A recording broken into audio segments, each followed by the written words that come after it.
everyone, a very warm welcome to the class, guys. I really hope that you guys are doing well. So in the last class, we had discussed 25 questions from Unit 1. So now we'll move on to the next 25 questions for Unit 1, okay? Along with the explanations and along with the concepts, okay? Chaliye. So, what do we have here? So we have question number 1. The Aitarya and Chatpat Brahman mentioned the name of which monarch who performed the Ashwamedh sacrifice along with Indra Maha Abhishek. Your options are Para, Bimbisar, then you have Bindusar, and then you have Ashok. Alright, these are your options over here. Now, before we answer this question, let us understand what is this Indra Maha Abhishek. What is the meaning of this term, right? It is very important for us to know, क्योंकि इससे क्या होगा, हमारे concepts जो हैं वो भी साथ साथ clear होते जाएंगे. So it will be helpful. All right. So Indra Maha Abhishek, ठीक है? इसका क्या मतलब है? So Indra Maha Abhishek is a term basically which is used, which basically means that person who's performing the sacrifice is anointed with water, ठीक है? Sacred water से उसको anoint किया जाता है कि हाँ आप sacrifice perform कर सकते हैं, ठीक है? So person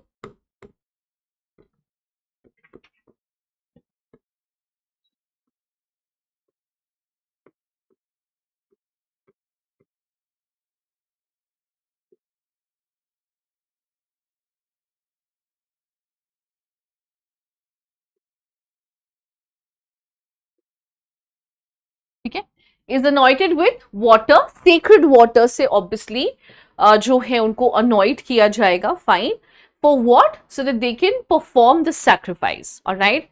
और ये परफॉर्म किसने किया था? So this was done by a fictional king of पारा and the name of the king was Mandhata. Okay, राजा का नाम क्या था? राजा का नाम था मानधत, but he was a fictional king and he was a king of what? He was a king of Para. So your correct answer over here is A. ठीक है? All right. Next question. The Charya Pitak is a collection of options are 40 Jataks in verse, 35 Jataks in verse, 35 Jataks in prose, 38 Jataks in verse. Alright. So this is your question. Again, काफी memory based questions है guys ये, लेकिन फिर भी हम इसके जो options हैं वो देखेंगे. सबसे पहली बात तो let us understand what is this book about. What is the Charya Pitak about? ठीक है? So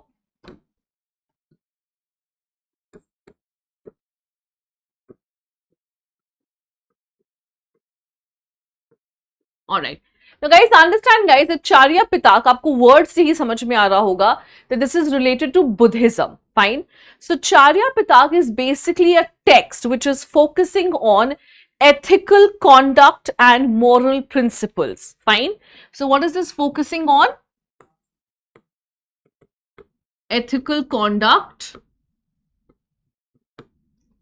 and moral principles. Okay, so ये जो book है, this is part of your Buddhist canonical literature. All right, आप सबको पता है कि Buddhist canonical literature जो है, it is divided into Sut Pitak, Abhidham Pitak and Vinay Pitak. और Sut Pitak के अंदर you have the Nikayas, right? Khudaka, you have the Majjhima, so you have various Nikayas over here. ठीक है? So that is what, so ये जो Charya Pitak है वो actually इसी के अंदर आता है. This is a part of your Khudaka Nikaya. Fine. So Charya जो है वो किसके बारे में बात कर रहा है? It talks about ethical and moral principles and code of conduct. Charya का मतलब ही होता है conduct, यानी कि आप अपने आप को कैसे present कर रहे हो, how are you conducting yourself. ठीक है? So meaning itself, चर्या का जो मीनिंग है वही कंडक्ट है, फाइन। और पिताक का मीनिंग आई एम श्योर आप जानते हैं, थ्री पिताकास का मतलब होता है the three baskets, alright. Sorry, it means what, the three baskets, ठीक है।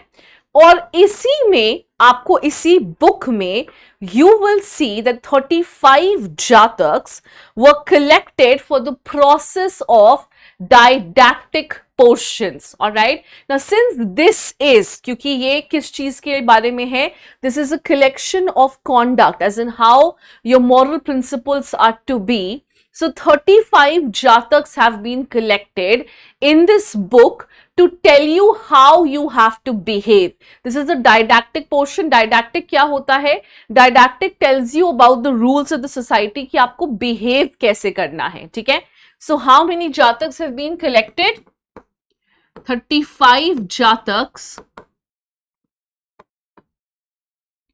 collected for didactic portions, okay। तो अब हम इसमें देखेंगे कि आंसर क्या हो जाएगा गाइस।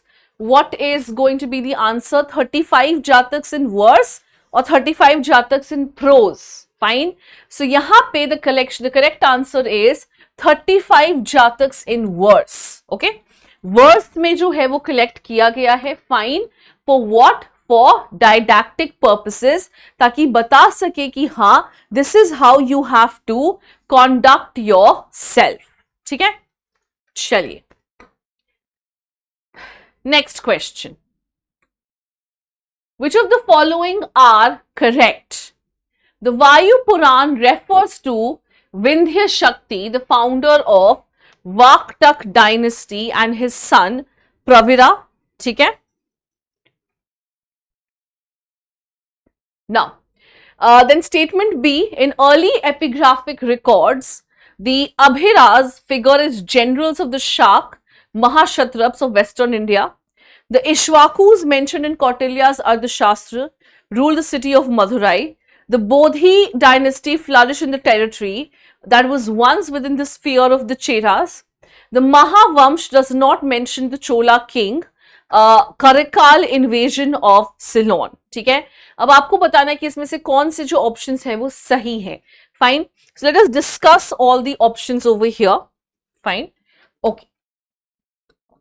जो हमारा स्टेटमेंट ए है, fine, that is stating what, that Vayu Purana refers to Vindhya Shakti as the founder of the Vakataka dynasty, ठीक है। Statement 1 is correct, guys. Vayu Puran is one of the 18 Mahapuran.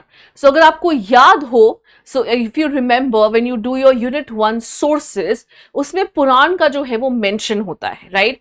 पुराण का मतलब ही होता है old, right? So, Puran mentions old. So, Puran is divided into two parts. We have Mahapuran and we have Uppuran as well. Fine. So Mahapurana जो है वो कितने हैं number में? सो it is Vayu Purana is one of the 18 Mahapurana, fine. और अगर आपको पता हो, you I am sure you know this, that Puranas also mention the genealogy, right. तो वो कहां तक के मेंशन है? गुप्तास तक के मेंशन है। सो वाक्टक्स के बारे में डेफिनेटली मेंशनड है। So yes, this is a true statement, fine. So what is Vayu Purana?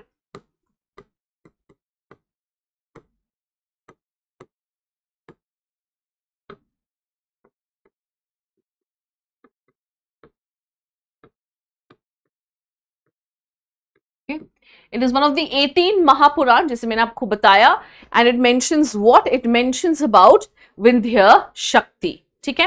Second जो आपका statement है, in the early epigraphic records of Abhiras, figure as the generals of Shak Mahashatrap in Western India, ठीक है। So this statement is also true, guys. ये statement बिल्कुल सही है। जो भी epigraphic records हमें मिले हैं, so you will have to refer to your unit 1 epigraphic records. उसमें epigraphs का बहुत सारा examples है।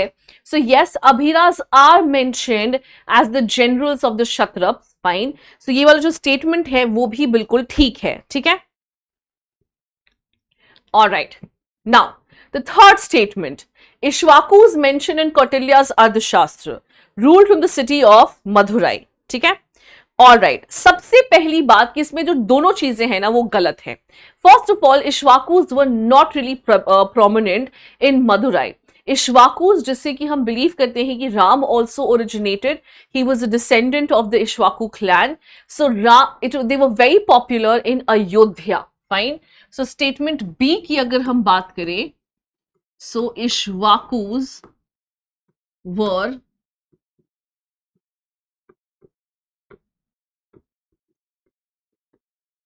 Popular in Ayodhya. ठीक है.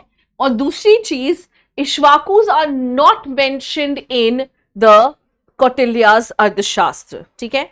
कौटिल्या के अर्थशास्त्र में इश्वाकुस का कोई मेंशन नहीं है. So they have what, no mention in Arthashastra. ठीक है. तो ये स्टेटमेंट क्या हो जाएगा गाइस? ये स्टेटमेंट हो जाएगा गलत. ठीक है. स्टेटमेंट डी क्या है? The Bodhi dynasty flourish in the territory that was once within the sphere of the Cheras. Alright. Okay. So statement D जो है वो भी गलत है गाइस, क्योंकि बोधी डायनेस्टी जो है it ruled from present day Agra, not south India, like entirely North India है. So they ruled from present day Agra from the 2nd to the 3rd century. Fine. जो बोधी डायनेस्टी है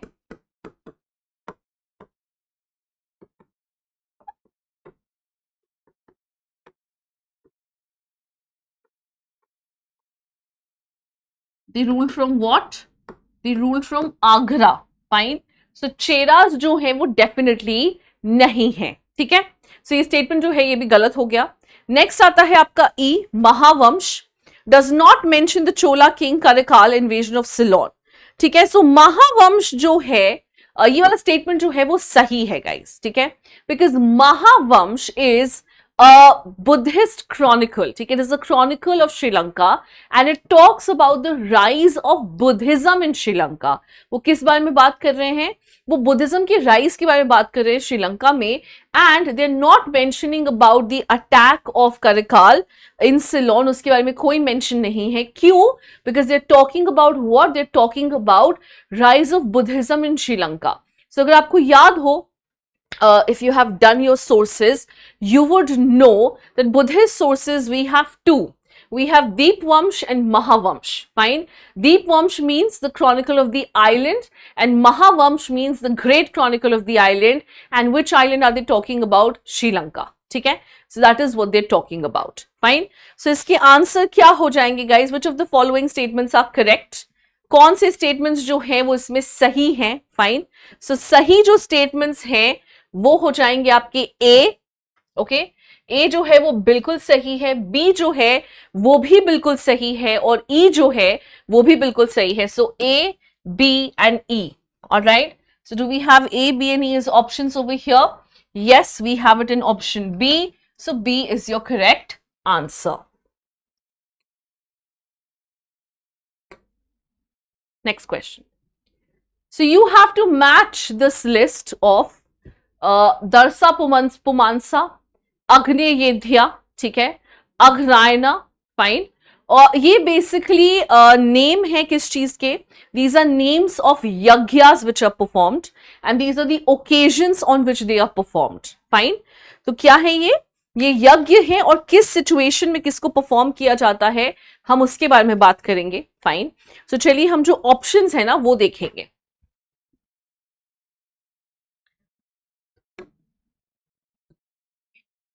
सो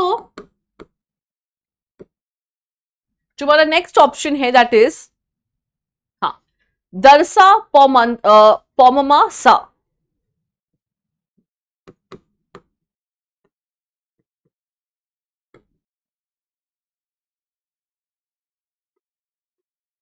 ठीक है. Fine.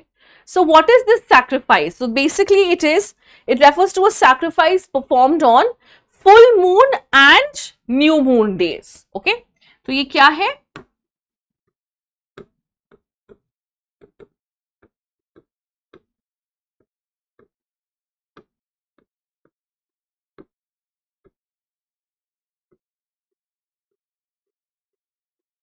Okay. Full moon and new moon days. Next क्या है हमारा, दूसरा कौन सा है? The next one that we have is Agnyadheya, ठीक है, अग्न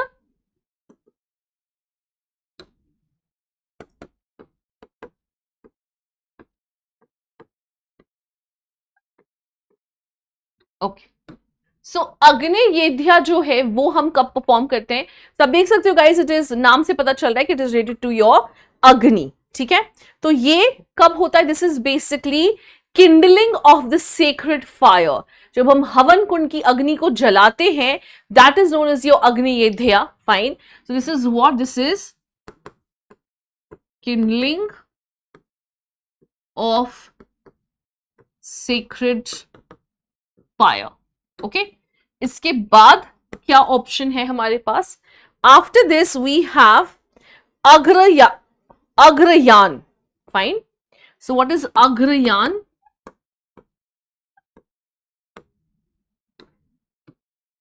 सो चलिए, अग्रयान जो है वो क्या होता है? Agrayana basically means offering fresh cooked rice from the fresh wild rice to the gods. मतलब जो फ्रेश हार्वेस्ट होता है उससे हम राइस जो है वो सबसे पहले कुक करते हैं फ्रेश हार्वेस्ट से, और उसको जो हम भगवान को ऑफर करते हैं, that is known as your Agrayana, Agrayana. So what is this? Offering fresh cooked rice from what? Fresh cooked rice from fresh wild rice.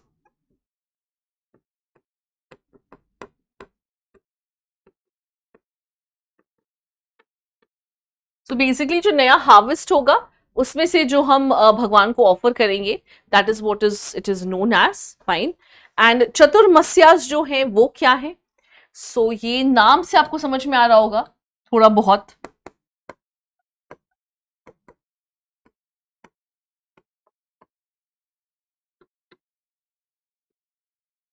So chaturmasyas क्या है guys? What does it mean? So it basically means yajnas which are performed at the beginning of each season. ठीक है, चतुर मतलब चार जो हमारे मौसम होते हैं, ओके। यजनास the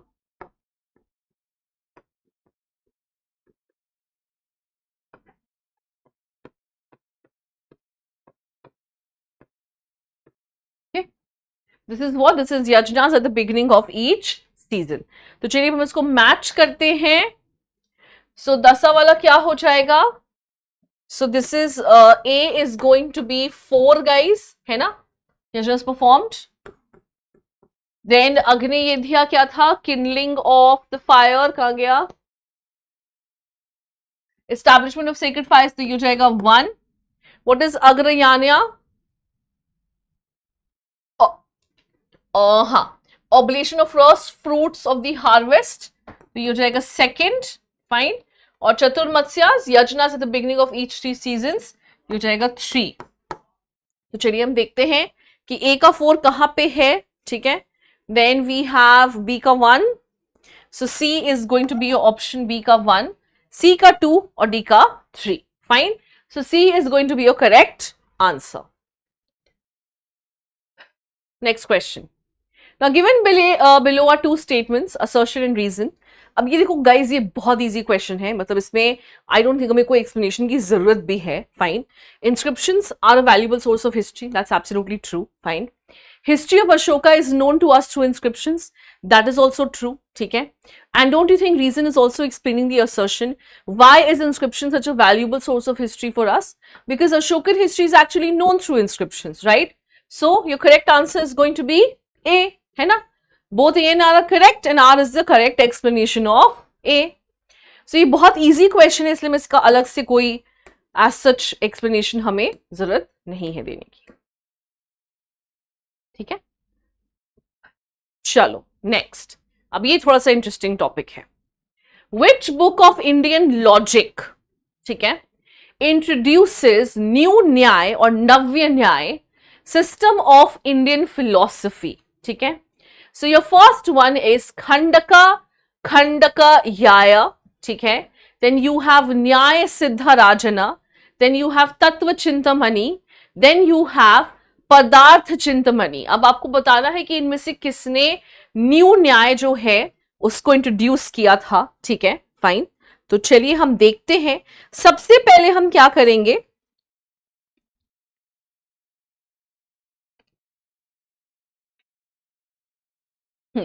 सबसे पहले we are going to take a look at all the options which are there. Fine.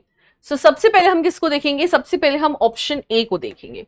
So what is option A all about, किस बारे में है ये? ठीक है, what is option A all about? So we have खंडका खंडकायाया। Fine. So option A जो है ये किसने लिखा था? First of all, this was given by Shri Harsha, alright, and is an important treatise of the 8th century, and it basically deals with destructive criticisms of main categories. इसका क्या मतलब है? ओके, सो क्या है ये? This is composed bye whom?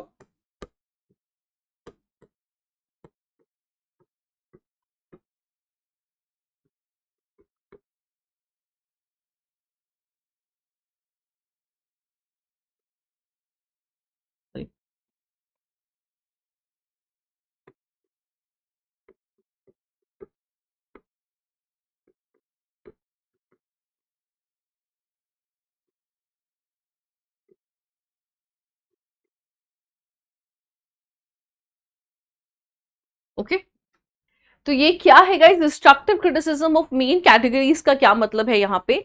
Destructive criticism of main categories का मतलब है कि जो भी मेन कैटेगरीज हैं, ठीक है, criticism of main categories in the sense it can be anything, fine, it can be your schooling, your education, your society, and when you have a constructive or a deconstructive criticism of these societies or of these aspects, तो उसको हम क्या कहते हैं? उसको that has been included in this book. ठीक है, fine. Now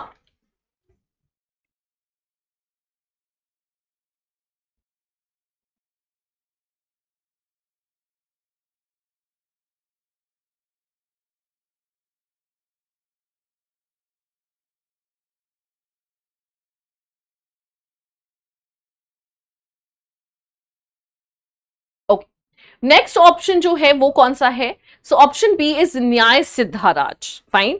so it deals with what? It deals with Nyaya सिद्धाराजन of Ramanuja and Krishna. Okay, so जो ऑप्शन बी है विच इज न्याय सिद्धाराजन, ये क्या करते हैं? They deal with what? They deal with the Nyaya Siddha of whom? Krishna and Ramanuja. अब ये कौन है? ये भक्ति सेन्स हैं। Fine. So this is being composed by the bhakti saints, and उनके जो न्याय के प्रिंसिपल्स थे, that is what it deals with. Fine. So deals with what? Nyaya सिद्धाराजन of Ramanuja and Krishna.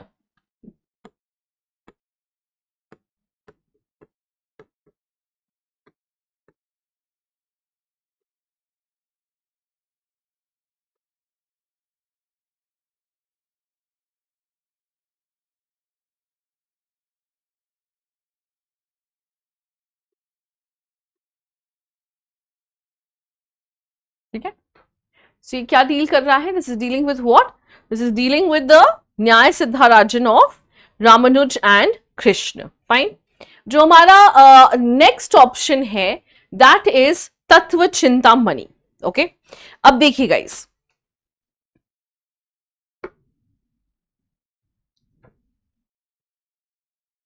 तो हमारा नेक्स्ट ऑप्शन है वो कौन सा है? That is Tattva Chintamani. अब इसमें थोड़ा सा डिटेल में डिस्कशन करेंगे, बिकॉज ये जो है हमारा करेक्ट आंसर है। Fine. So this is part of new न्याय। न्याय तत्व चिंतामणि जो है, उन्होंने ही इंट्रोड्यूस किया था न्यू न्याय को इन द इंडियन फिलोसफी। सो ये जो ऑप्शन है इसको हम थोड़ा डिटेल में डिस्कस करेंगे। फाइन। पर उससे पहले जो हमारा लास्ट ऑप्शन है दैट इज पदार्थ चिंतामणि, हम वो डिस्कस कर लेते हैं, विच इज ऑप्शन डी। ठीक है, so what is Padarth Chintamani?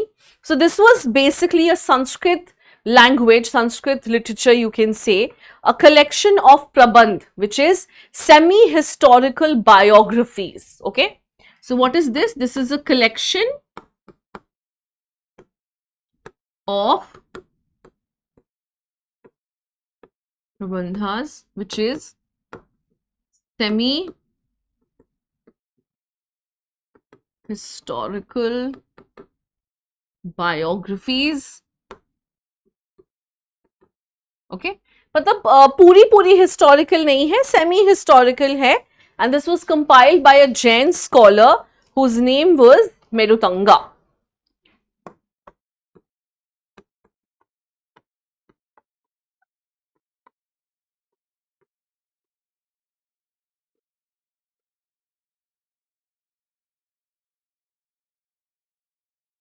तो ये जो है ये तीनों ऑप्शंस हमारे गलत है.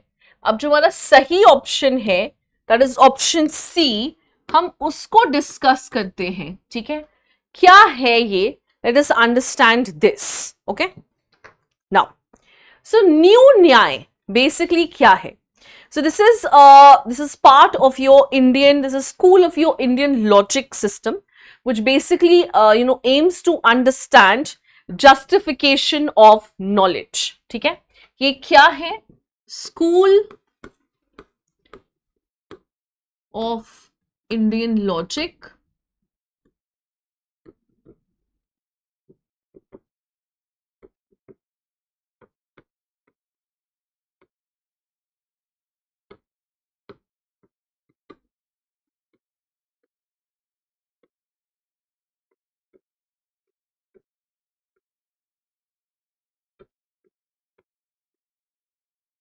ऑलराइट, अब आई एम श्योर कि आपको लगा कि यार ये मैम ने क्या लिख दिया है ना?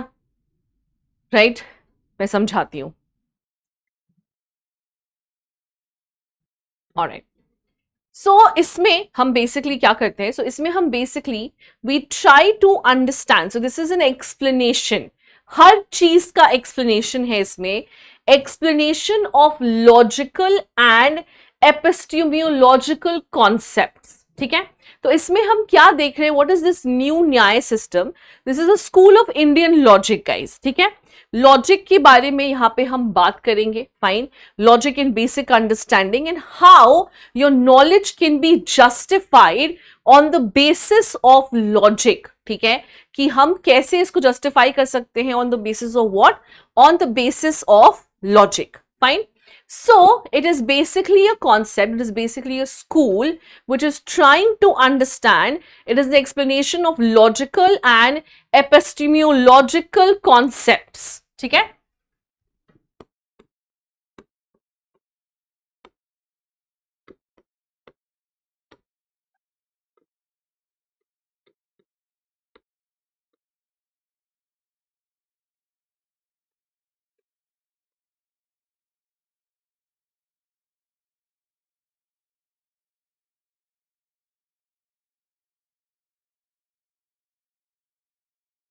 और गाइज अगर आपको एपिस्टेमोलॉजिकल नहीं समझ में आता है, if you don't know what this is, you will let me know, मुझे बता दीजिएगा, मैं आपको समझा दूंगी. I will explain it to you. You can always join me the doubt clearing sessions. Fine, but मेरी अंडरस्टैंडिंग है कि आप जानते होंगे इन चीजों को, इसलिए मैं इतना डिटेल में इसमें नहीं जा रही हूं. मतलब एक एक वर्ड में I am not going into it because I am hoping that you understand. But just in case नहीं पता हो तो जरूर बता दीजिएगा. I will help you out with it, no issues. Fine, so हाँ, अब ये क्या है? This is school of Indian logic, जो कि लॉजिकली किसी भी चीज को समझने की कोशिश करे, मतलब किसी भी चीज के पीछे लॉजिक क्या है वो समझने की कोशिश कर रहा है. ठीक है, so this philosophical treatise introduces the principle of new न्याय. ठीक है, और ये क्या है? ये तत्व चिंतामणि ने जो है वो लिखा था. Fine, and this is Tattva Chintamani and this was written by Ganesh Upadhyay. Fine, so ये जो पूरी बुक है हमारी न्यू न्याय की, जो हमारी किताब है, वो किसके बारे में बात करती है? Just talking about logic. Fine, explanation of concepts और explanation of anything through what? Explanation of anything through logic. That is what their aim is, that is what their agenda is. ठीक है, कि हम क्या करेंगे? हम एक्सप्लेनेशन किस through करेंगे? हम लॉजिक के थ्रू करेंगे. ठीक है, so the main philosophical treatise that introduces the new न्याय इज द तत्व Chintamani. Okay, so main treatise, main book कौन सी है? Main book is Tattva Chintamani, जिसको कि लिखा किसने था? It was written by Ganesh Upadhyay.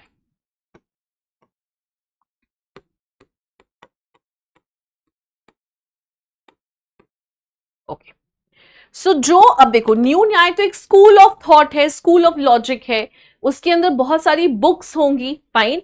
सो जो न्यू न्याय के अंदर जो बुक है, fine, which book of Indian logic introduces new Nyaya? So new न्याय में इंडियन लॉजिक जो है वो किसने इंट्रोड्यूस किया, या फिर जो इंडियन लॉजिक की पूरी स्कूल है उसमें न्यू न्याय या फिर नव्य न्याय जो है वो किसने इंट्रोड्यूस किया? So that was done by this book or this philosophical treatise which was known as Tattva Chintamani, और इसको लिखा किसने था? गणेश उपाध्याय। फाइन, तो यहां पे आपका करेक्ट आंसर जो है वो क्या हो जाएगा guys? It has to be C. ठीक है, all right, next, Paumacharyam is the Jain version of which of the following story? Guys actually हमने ये पिछले ही क्लास में किया था, right? So I am sure कि आपको अच्छे से याद होगा ये, ठीक है, लेकिन चलिए फिर भी हम देख लेते हैं। सो इसके कुछ ऑप्शंस हैं जो हम कंसिडर करते हैं। देखो, महाभारत और रामायण तो मुझे आपको बताने की जरूरत नहीं है, ठीक है, फाइन। हम आपको यहाँ पे let us discuss Buddhacharitam and let us discuss Dasharath Jatakam, ठीक है। So Dashrath Jatakam obviously is related to Ramayana only, but it is a story of previous life of Buddha, okay? And it focuses on what? It focuses on Buddha as Ram Pandit, who is a Bodhisat, ठीक है? तो ये किस बारे में है? A book on previous life of Buddha, जहां पे वो क्या है? He is what? He is born as Ram Pandit,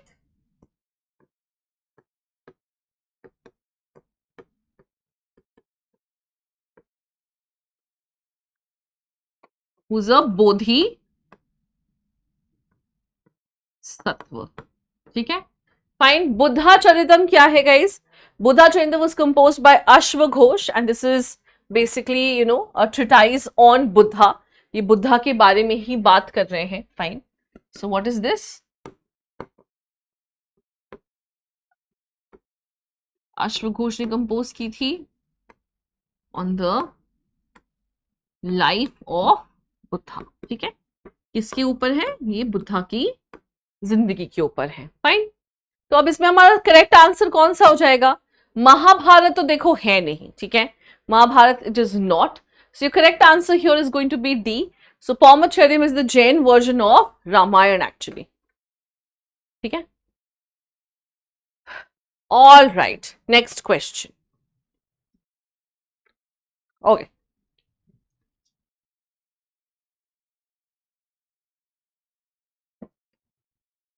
all right, who has written the Munshika Vansh? Fine, तो किसने लिखा है ये? ओके, तो हमारे पास ऑप्शन है संध्याकर नंदी, अतुल, बिल्हन, कल्हन, ठीक है। तो चलिए हम देखते हैं कि ये तीनों, ये जो ऑथर्स हैं ये एक्चुअली है कौन, fine. So Sandhyakar Nandi was a medieval Indian music composer, fine. So ये कौन है? Option A, he was a medieval Indian music composer है गाइस ये, ठीक है, fine. And what did he do? किसके प्रेज में म्यूजिक कंपोज करते थे? He would compose music in praise of Shiva and his most famous song is the Shiv Stuti, ठीक है। सो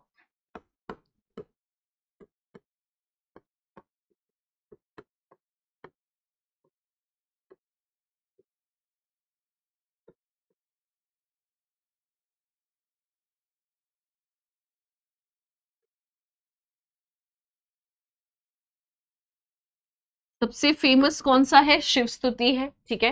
तो ऑप्शन ए तो ये हो गया, ठीक है। ऑप्शन बी जो है वो किसका है? ऑप्शन बी जो है वो अतुल का है। So Atul here is correct guys, ठीक है. He was a Sanskrit poet, fine, from the Munshika dynasty, and the Munshika वंश is actually a chronicle, fine. So Atul हमारा यहाँ पे सही ऑप्शन हो जाएगा, fine. So Atul, alright. So he was the one. He was actually a Sanskrit poet, fine. So what was he?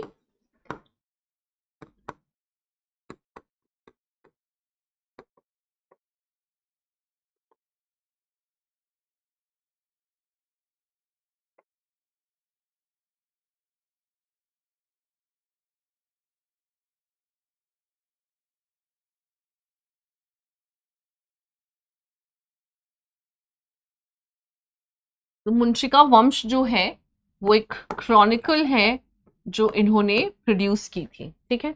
तो अब हमें जानना है कि बिल्हन और कल्हन कौन है, ठीक है, fine. So Bilhana is a Kashmiri poet guys. I am sure आप सब जानते हैं, इनके बारे में मुझे बताने की जरूरत तो है नहीं, ओके.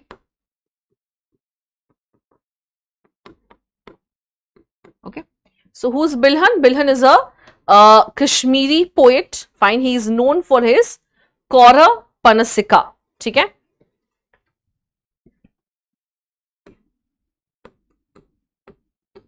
जिन जिन बुक्स के लिए जाने जाते हैं ये बहुत इंपॉर्टेंट है, because you can get questions from here, fine. और लास्ट में आते हैं कल्हन. ये भी एक कश्मीरी पोएट ही है, and you all know what he is known for. He is known for Raj Tarangini.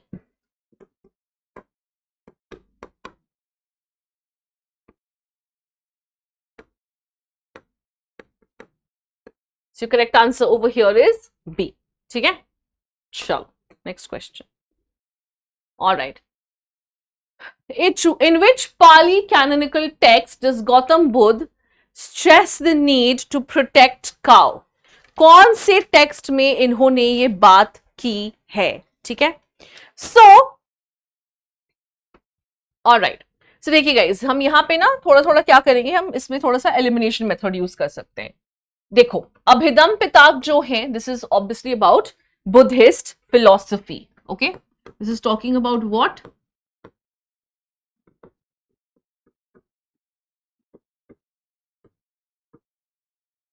Buddhist philosophy के बारे में बात करते हैं, ठीक है, fine. Then Ashok Vadana is what? Ashok Vadana is a Sanskrit text about Ashoka and his life, okay, fine.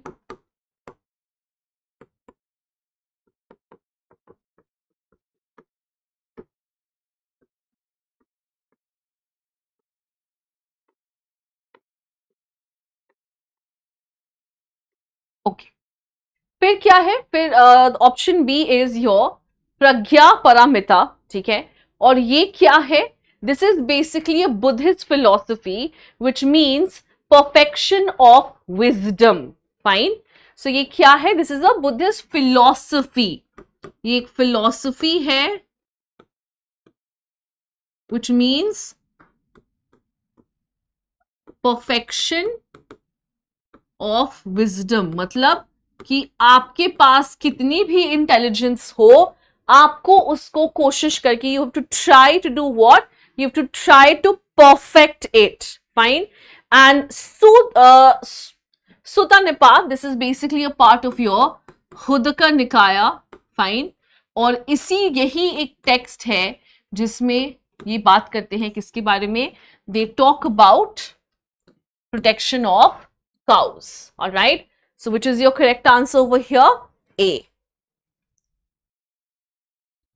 Next, who among the following wrote the first Malayalam version of what? Of Bhagavad Gita, ठीक है. Your options are what? Your options are Madhav Panikar, Shankara Panikar, Ram Panikar, Cherusari, ठीक है. तो अब आपको बताना है कि इसमें ऑप्शन जो है वो क्या है.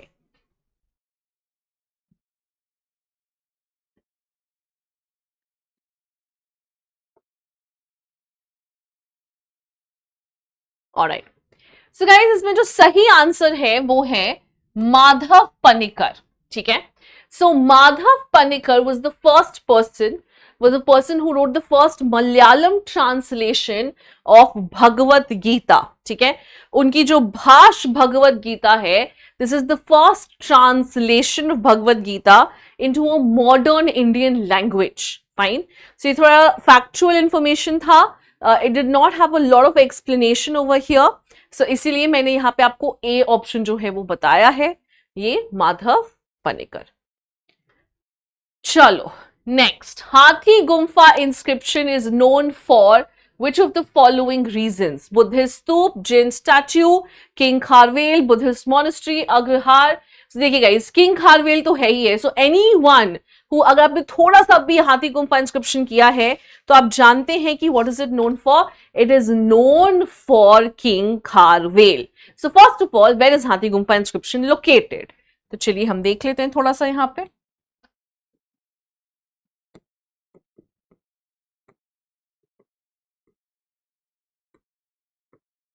Alright. So हाथी गुम्फा जो है, it is in the Udayagiri Khandagiri hills. ठीक है, fine. And the language is Prakrit Brahmi. Okay. So this is where located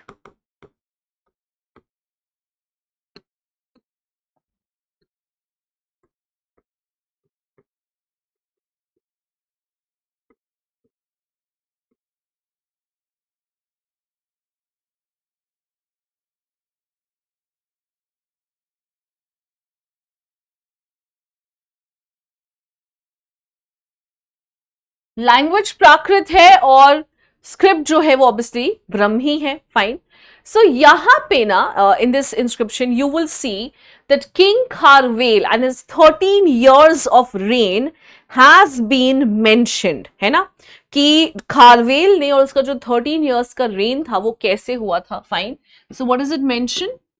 king Kharavela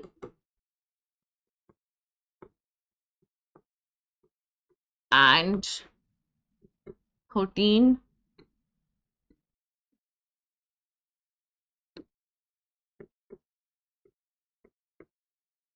years of his reign. Fine. और इसमें एक और चीज मेंशन्ड है और वो ये है कि Mahapadmananda has taken away the statue of आदि जिन. ओके, महापद्मानंद ने क्या किया था?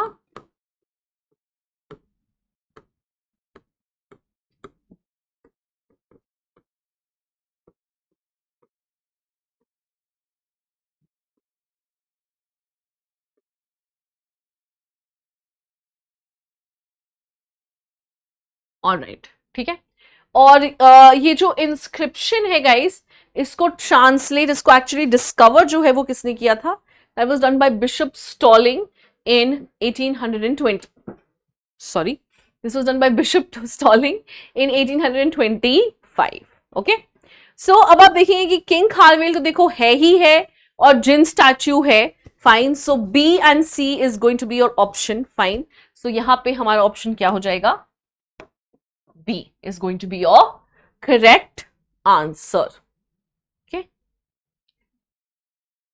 All right. Which of the following is correct? Which, the Jain Sangh is the oldest religious order in the world. We don't know for sure. ठीक है, हमें नहीं पता, इसको हम रहने देते हैं. जो हम जिसके बारे में हम concrete हैं, हम वो जानते हैं. So, Syadvad is the central philosophy of Buddhism? No. Syadvad is the central philosophy of Jainism, guys. ठीक है. ये जैनिज्म का फिलॉसफी है, which means what? Which talks about the relative nature of truth. What do you mean by this? What do you mean by the relative nature?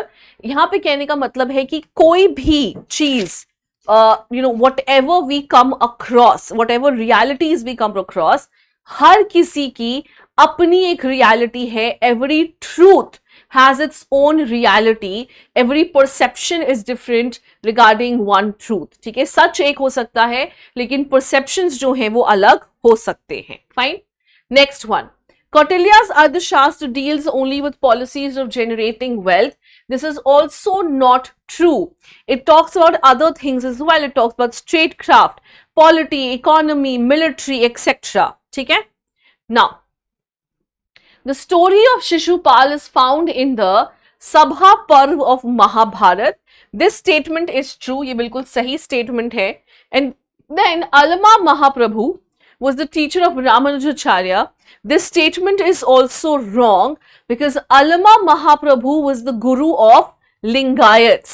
ठीक है, ये क्या थी? गुरु ऑफ लिंगायत्स.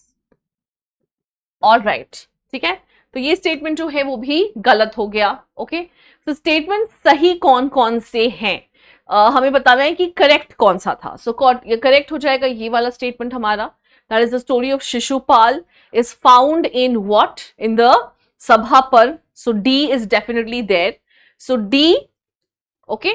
D कहाँ पे? D यहाँ पे भी है, लेकिन यहाँ पे A, B, C, A, B है, तो ये ऑप्शन तो नहीं हो सकता. Fine. D is here also.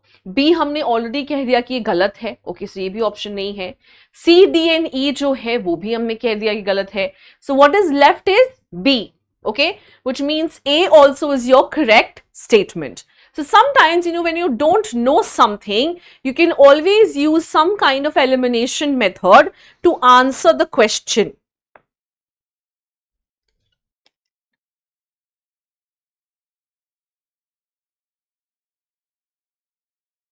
Okay?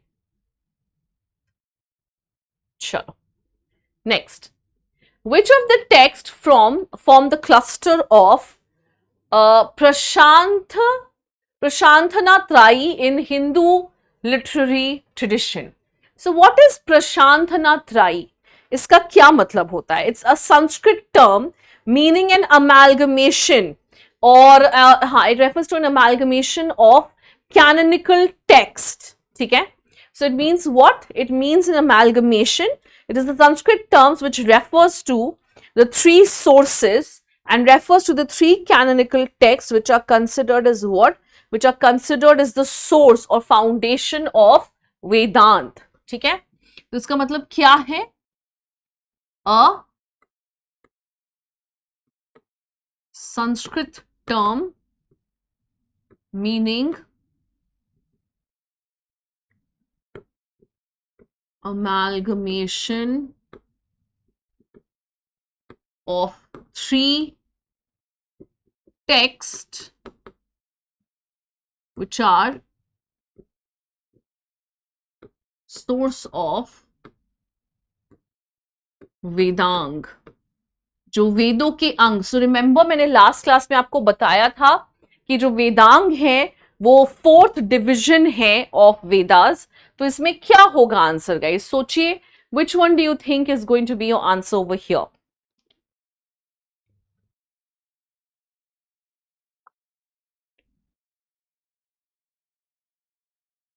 Okay, देखिए गाइस, डी तो होना ही होना है. ठीक है, फाइन. डी तो आपका होना ही होना है. Upanishads are definitely going to be there. Fine. Then you also have what?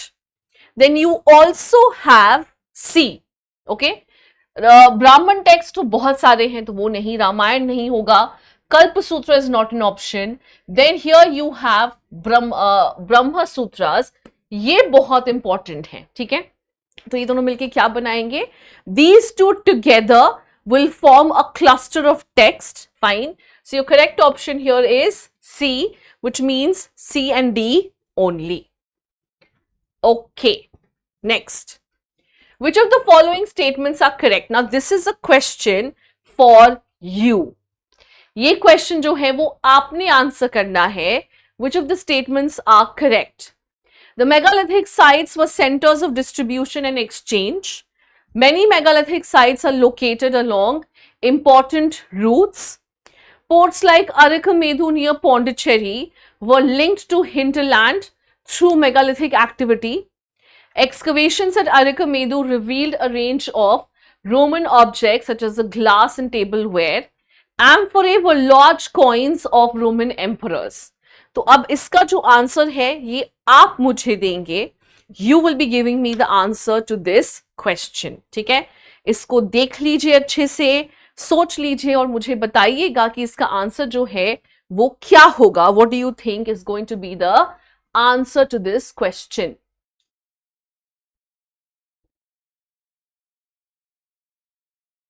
Alright, So I'm sure you've taken a look at the question. So we will move ahead to the next part.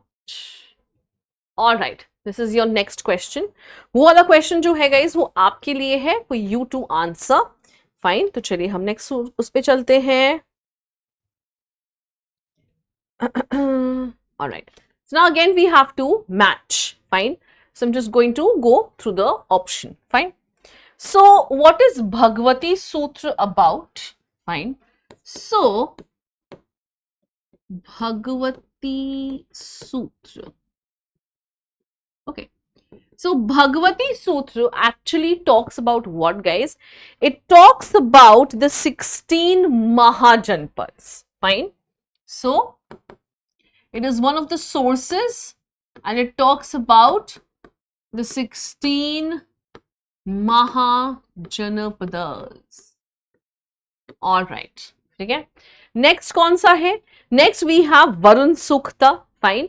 So Varun Sukta obviously has a lot more things. इसमें और बहुत सारी चीजें हैं. But if you have to match this, it is the story of Shuna. Fine. So Varun Sukta में आपको क्या मिलेगा?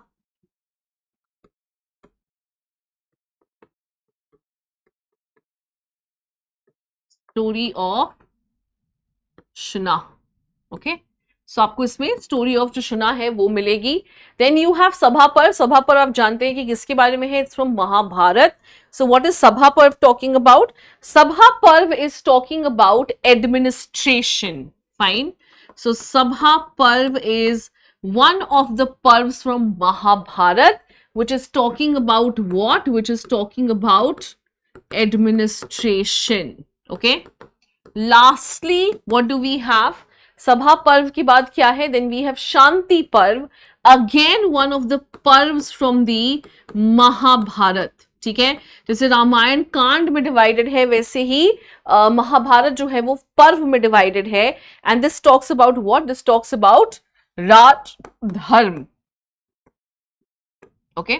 सो चलिए अब हम देखते हैं कि ऑप्शंस में क्या है. भगवती सूत्र टॉक्स अबाउट महाजनपद. सो महाजनपद कहां पे है? ये हो गया आपका 2. Fine.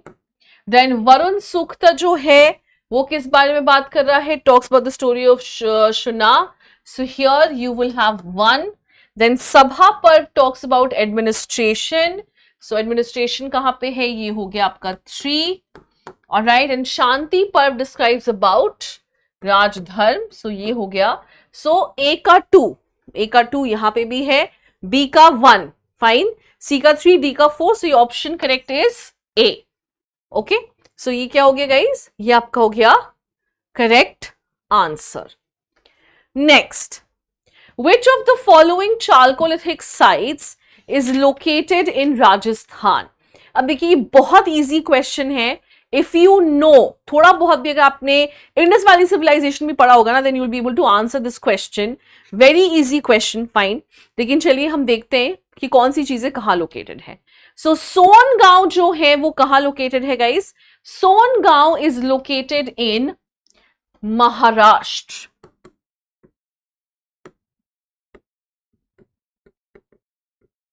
Iran is located in MP. Fine. This is located in Pune. Or Ganeshwar Jodhpura culture. So obviously this has to be Rajasthan over here. So if you remember your Indus Valley civilization, you would know that copper was actually coming from Ganeshwar Jodhpura culture. ठीक है, तो यहाँ पे D जो है वो answer हो जाएगा. Next question. Now, who played an important role in the distribution of Gautam Buddha's relics after his Mahaparinibban? Mahaparinibban basically means when Buddha had attained salvation, when he has attained moksha. Fine. So his relics were to be distributed. Okay. So initially his relics were to go to the Sakya clan only because he belonged to it. But there were 6 other clans and one king who was actually asking for Buddha's relics. Okay. So who was it? So there was a Brahman named Drona. He was the one who actually divided Buddha's relics into 10 parts. So your correct answer here over is Drona, ठीक है।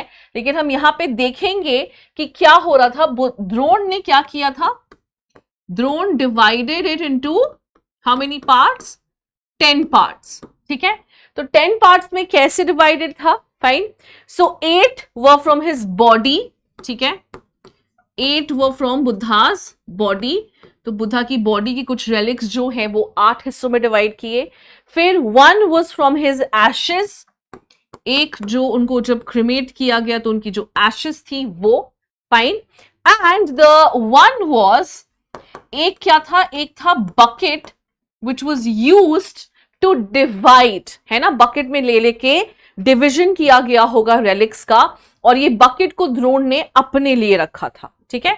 Alright, bucket used to divide the relics, fine. और ये क्या किया, ये किसने अपने लिए रखा था, so it was kept by Drona, fine.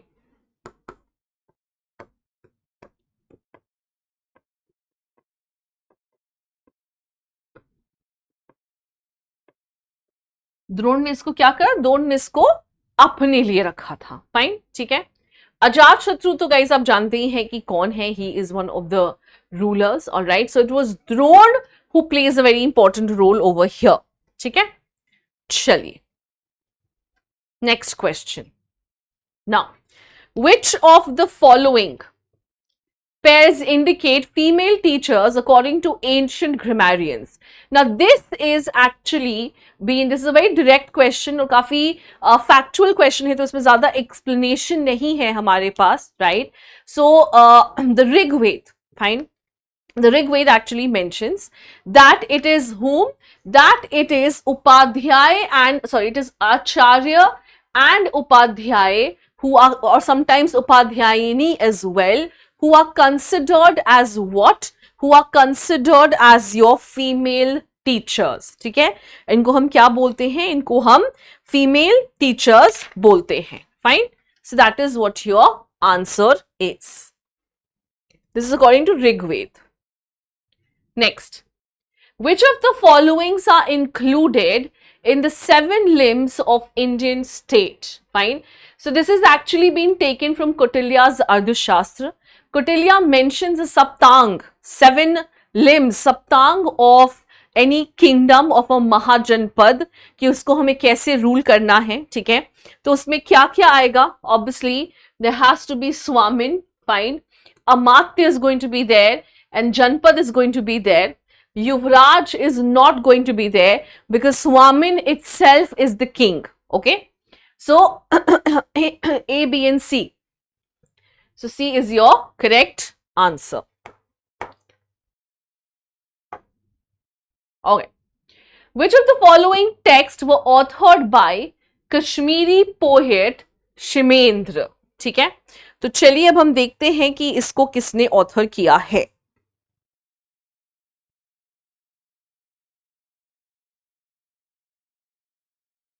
Alright, so your options are Kuttani Mata, then you have Kala Vilalsa, then you have Prabodh Chandraraya, then you have समय मातृका, ठीक है। तो ये आपको बताना है कि इसमें से कौन सा सही आंसर है, which has been written by Kshemendra.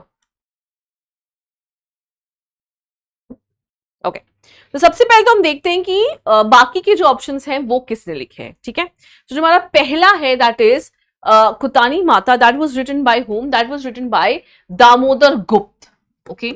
सो ये तो बिल्कुल ही नहीं हो सकते हैं, okay fine. Then what do we have? Then we have Prabodha. What is this? Prabodha Chandrodaya. Prabodha Chandrodaya. Sorry for the bad pronunciation. So this was written by Krishna Mishra. ठीक है?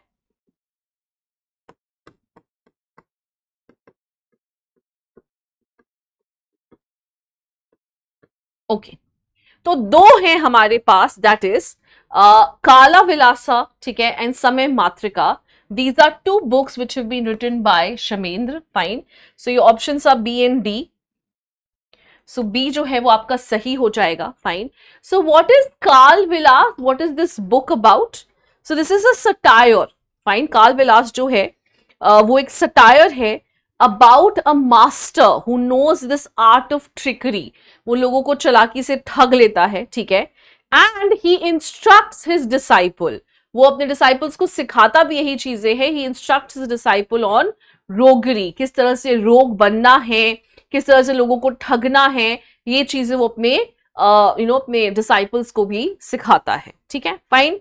Then what do we have? Then we have Samay Matrika. This is actually talking, this is again a satire on the society. This is talking about a courtesan who is who's traveling through Kashmir. वो कश्मीर के through travel कर रही हैं. ठीक है. Fine. And she's traveling with obviously her ward, and it depicts how the society is full of contradictions. Fine. So this is a satire on what? This is a satire on society. So what is this about? So this book, Samay Matrika, basically mentions that there's a courtesan, she's traveling with her ward, she's roaming about through Kashmir, and how and how the society treats her, and how the society is full of contradictions. That is what this book is about. Okay? Okay. Next question. You have to match the yakshas and the yakshinis which are associated with the Tirthankars. Fine. तो सबसे पहले तो हमें समझना है guys कि yakshas और yakshinis जो हैं वो कौन होते हैं. So it is believed that they have been appointed by Indra to look after the well-being of the Tirthankars. ठीक है. So कौन है yakshas and yakshinis?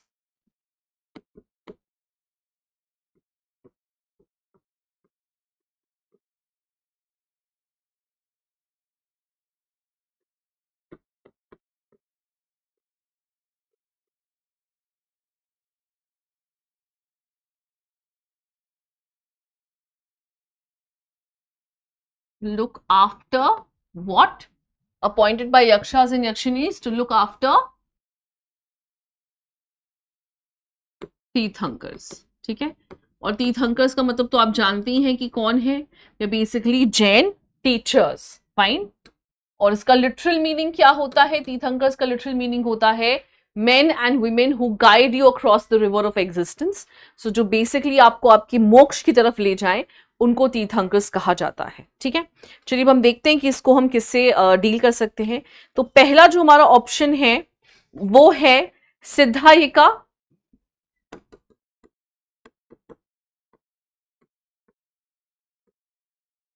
ठीक है. सो हाँ, सिद्धायिका जो है वो हमारा पहला ऑप्शन है. Fine. So Siddhayika is related to whom? She is related to Mahavir. Okay. Next option क्या है?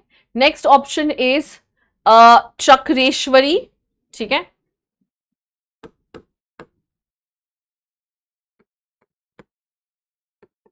ओके. सो चक्रेश्वरी जो है वो किनसे रिलेटेड है? वो है आदिनाथ, यानी जो ऋषभनाथ हैं, जो पहले तीर्थंकर हैं, उनसे रिलेटेड है. उनको आदिनाथ भी बोला जाता है because he was the one with whom Jainism began. ठीक है. Then Ambika is related to Neminath.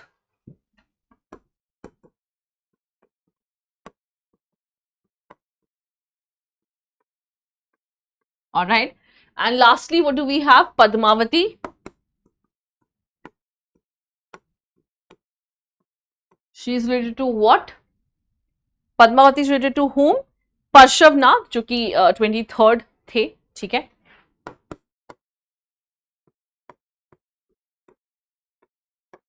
चलो इसको मैच करते हैं. सिद्धायिका हो जाएंगी महावीर यानी कि 4. ये हो जाएंगी आदिनाथ यानी कि 1. Ambika is going to be Neminath यानी कि 2. And then Padmavat is going to be Parshvanath यानी कि 3. तो ए का 4 एक ही जगह पे ही है. ठीक है. बी का 1, सी का 2, डी का 3. सो ए इज योर करेक्ट ऑप्शन. ठीक है. ऑलराइट, नाउ तो यहां पे भी आपको क्या करना है, so you have to match again. So आपको क्या करना है गाइस, यहां पे ऑथर्स जो हैं वो मैच करने हैं, ठीक है।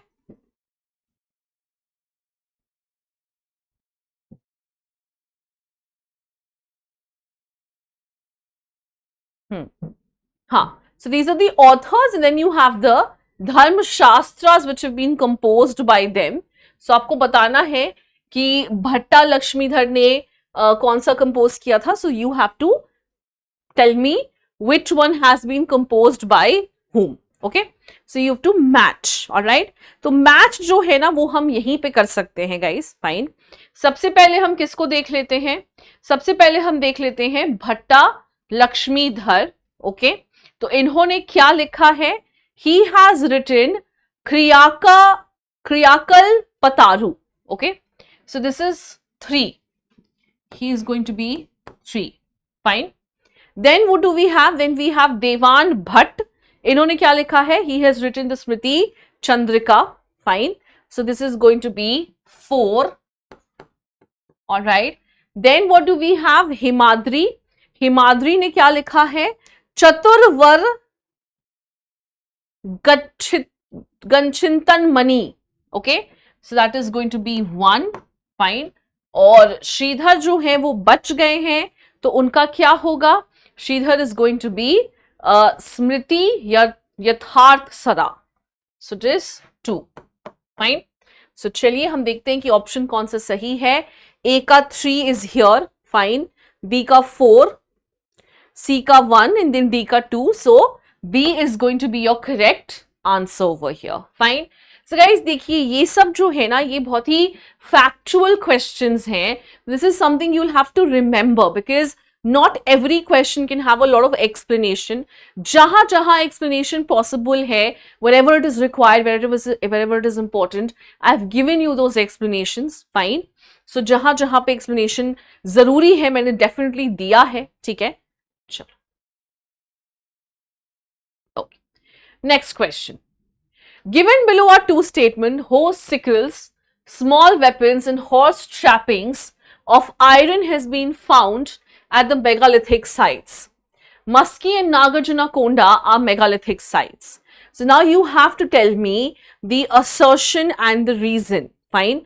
आपको बताना है कि assertion और reason जो है वो क्या है. ठीक है. All right. So, horse sickle, small weapons and horse trappings of iron has been found in megalithic sites. This statement is actually absolutely true, guys. है ना? ये बिल्कुल सही statement है कि हाँ हमें horse trappings, iron is something which has been found in megalithic sites. This is absolutely true.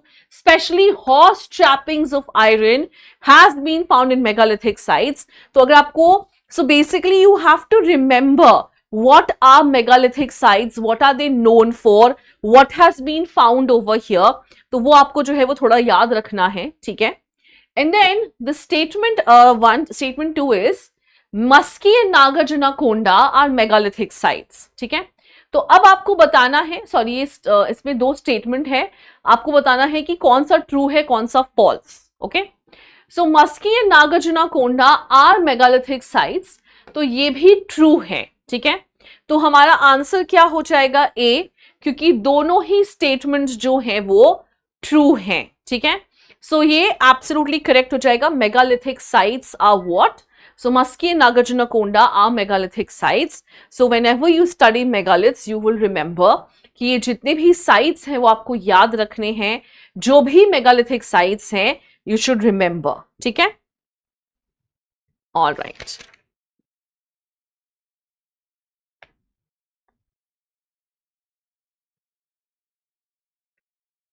Okay, next question that we have is,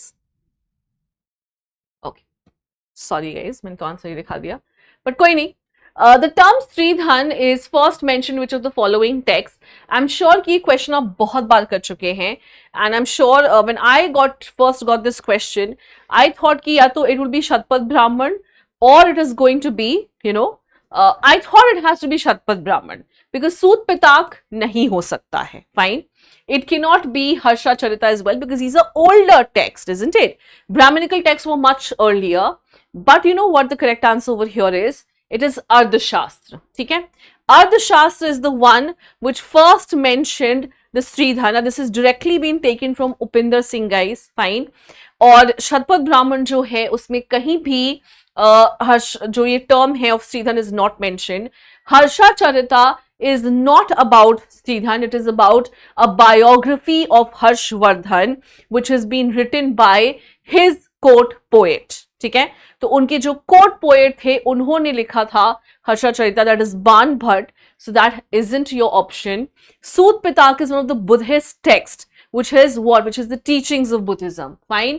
और अर्थशास्त्र जो है वो कौटिल्य ने लिखा है. But yes, since you're talking about society also there, you have mention of Sridhan. Okay. All right. So last question है ये. The enormous wealth accumulated by Nandas have been mentioned by which early Tamil author? A. Kamban, B. Kulshekhar, C. Madhur Kavi और D. मामूलनार. ठीक है. सो कंबन जो है ना वो actually Cholas के बारे में बात करते हैं guys. He is talking about Cholas a lot more. So he has not really mentioned about the Nandas per se. ठीक है, उन्होंने नंदास के बारे में ज्यादा मेंशन नहीं किया है. ठीक है. देन कुलशेखर जो है he is actually the last ruler of the Chera dynasty. Fine, तो ये तो ऑप्शन में ही नहीं है.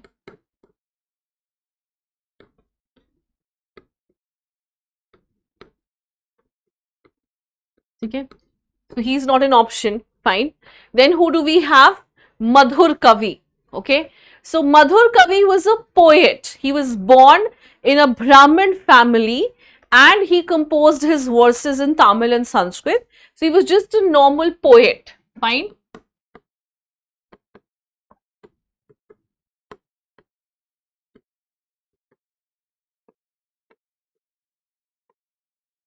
All right. So he was poet of a Brahmin family. So the correct answer over here is D. Okay. So it was actually Mamulanar who has mentioned about the enormous wealth of Nandas. Okay. Where in the Sangam literature. Okay. So he mentions about the wealth of Nandas in Sangam literature. ठीक है. All right. So I hope यहां तक सबको अच्छे से clear हो गया है. Fine. So these are your next 25 questions which we have discussed from where. These are your next 25 questions जो कि हमने डिस्कस किया है फ्रॉम यूनिट 1. ठीक है, तो हमारे 50 क्वेश्चंस हो चुके हैं guys. We have 50 more to go. So we will be done with 100 questions from unit 1. ठीक है.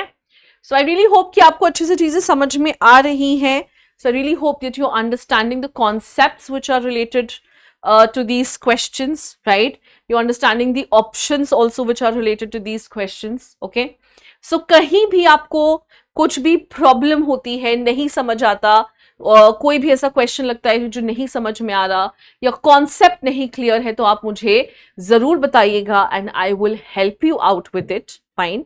सो do let me know this anything that you have not understood, any confusion, any difficulty, any problem that you might have, तो आप मुझे बता सकते हैं. There is one question which I have left for you, तो वो question जो है वो आपको आंसर करना है. ठीक है. All right. So guys, next class we will be dealing with more 25 more questions. Fine. So we will again be doing about, we'll again go through all the options. हम सारे options को जो है वो cover करेंगे. Fine. At the same time हम क्या करने वाले हैं? At the same time we will cover the wrong options as well, the right options as well, and if there's a concept which is associated with it, that also we will cover. ठीक है. जैसे यहां पे last के question में there is this concept of Sangam literature. ठीक है. संगम literature का ना एक कॉन्सेप्ट जो है वो मेंशन है गाइस, ठीक है। So let us try to understand, थोड़ा सा समझते हैं कि what is Sangam literature. Okay, Sangam का मतलब क्या होता है? So Sangam means an amalgamation, ठीक है। संगम का मतलब क्या है? संगम का मतलब होता है एक अमेलगमेशन होना, fine. So what is Sangam literature? Sangam literature is a literature which is an amalgamation of different literatures which was produced in Tamil Nadu, ठीक है। जो कहां पे प्रोड्यूस किया गया था? एक second,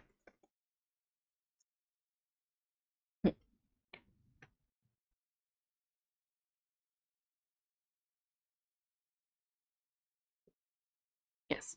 so this was produced in what? Tamil area. उस टाइम के तमिल एरिया में इसको प्रोड्यूस किया गया था।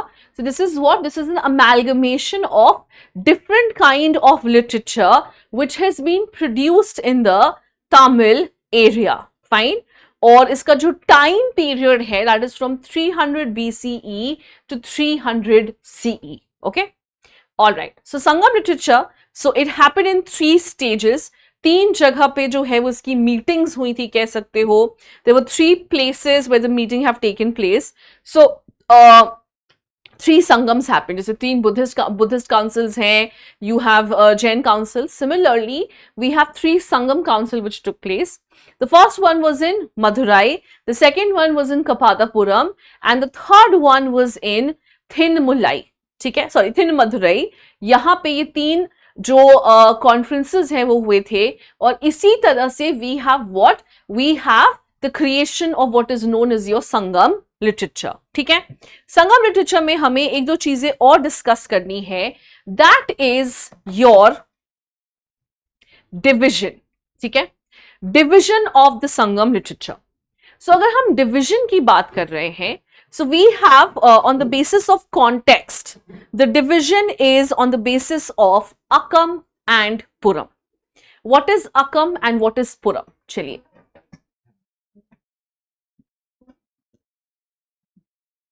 let's discuss this. So Akam basically means poetry which has been composed for what? Which is, you know, aspects of personal life, जैसे कि love, sexual relations, husband wife, father mother, ठीक है। और पुरम जो मतलब होता है उसका होता है outer. So Puram is basically a literature which is focusing on Wars, alright. Wars के ऊपर फोकस होता है, फोकस इस चीज पर होता है कि किसने कैसे वॉर लड़ी। So they also talk about how the kings have fought, how beautifully they have fought, what bravery they have produced, ठीक है, फाइन। और अगर हम बात करें कंपाइलेशन की बेसिस पे या कॉम्पोजिशन की बेसिस पे, so we also have 2 more divisions, fine. और वो 2 डिविजन्स कौन से हैं? एक सेकेंड, हाँ। अब इसका जो प्रोनाउंसिएशन है मुझे थोड़ा डिफिकल्ट लगता है गाइस, तो मैं आपको बता रही हूं इसका pronunciation. It is Pathinen Mel Kanakku, fine. Pathinen Mel Kanakku. This is words, these are works which are composed between 200 BC to 1000 BCE. और ये क्या है? This is the oldest surviving Tamil poetry. Fine. What is this? Oldest surviving Tamil poetry है ये guys. So this is very interesting to know. Fine. क्या है? Oldest surviving Tamil poetry. So ये कौन सा था? This is Patinein Mel Khannaku. Patinein Mel Khannaku. Then what do we have? Then we have Patinein Kil Khannaku. जो next one है वो कौन सा है? Patinein Kil Khannaku. So this was composed between 100 CE to 500 CE, मतलब 100 से 500 साल के बीच में ये कंपोज किया गया है, ठीक है। It has some 18 poetry compositions under them and most of it was produced in the age of Pallavas, okay? और इसमें अब हम देखेंगे कि now we also have anthologies of poetry and we also have anthologies of prose, ठीक है। So Ettu Tokai जो है, it is an 8 anthology of poetry, fine. Then Pattu Pattu also is an anthology of prose, fine. So इस तरह से हमारे पास anthologies भी हैं और guys इन सब के अंदर बहुत सारे काम आते हैं, बहुत सारी literature आती है. We have number of number of works also. एट्टू Tokai के अंदर कुछ 8 हैं, पट्टू पट्टू के अंदर कुछ 10 वर्क्स आते हैं. So that also you should remember. कोशिश कीजिएगा. I know it's a little difficult, fine. And there's one more literature that comes under Sangam literature, and that is Tolkappiyam. Tolkappiyam जो है वो compose किसने किया था? It was done by Tolkappiyar, and it is one of the oldest Tamil work till date, and it talks about various aspects. It talks about social life, human psychology, political, economic conditions. Sangam as की सारी चीजों के बारे में जो है ये बात करते हैं. Most importantly, they discuss Tamil grammar. Okay? So अगर हम बात कर रहे हैं संगम टेक्स्ट की, so what is, let me just summarize it for you. What is Sangam text? Sangam is basically an amalgamation of different kinds of literature which was produced in the Tamil area, fine, from 300 BCE to 300 CE. ठीक है, तो इसके बीच में जो भी चीजें produce की गई हैं उसको हमने संगम लिटरेचर जो है वो कहा है. So it is why this is an amalgamation. Okay, alright. सो मैंने बताया कि कॉम्पोजिशंस के बेसिस पे it is divided into different sections. So it is Pathinen Mel Kanakku and then you have Pathinen Kil Kanakku. Okay, और जो हमारा कॉन्टेक्स्ट है उसके बेसिस पे it is divided into Akam and Puram. Akam is personal, Puram is war. Fine. There were 3 Sangam conferences which have happened. Madurai, then you have Kapadapuram, and then you have Then Madurai. इन 3 जगह पे जो है ये हुआ है. और अगर हम इसके 3 मेजर वर्क्स की बात करें, so we have Tolkappiyam, composed by Tolkappiyar, oldest surviving Tamil literature till date. It focuses on a number of things: economic, social, political, human psychology. Also focuses on Tamil grammar. Then we have an anthology, fine, 8 anthologies which are known as Ettu Tokai. These are poems. And then we have 10 anthology of Pattu Pattu. इसके अंदर बहुत सारे works आते हैं guys. Okay. Apart from this, Sangam literature also has epics. ठीक है, epics होंगे इसके अंदर जैसे कि सिलापदिकरम, मणि मेखलाई, then you have Kundal KC. These are epics also which have been included under what? Which have been included in your Sangam literature. ठीक है? Alright.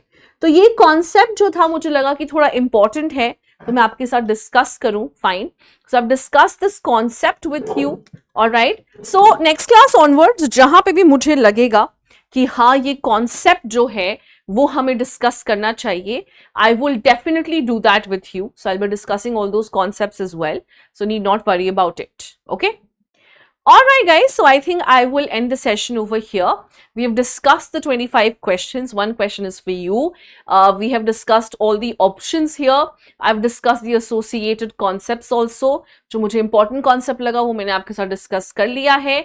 Next class onwards also we're going to go in the same way. We will discuss the concepts wherever necessary. ठीक है? चलिए. Alright, so thank you so much for joining me over here. It was an absolute pleasure to have you all. I will now see you in the next lecture. Till then, please take care. Thank you. Bye-bye.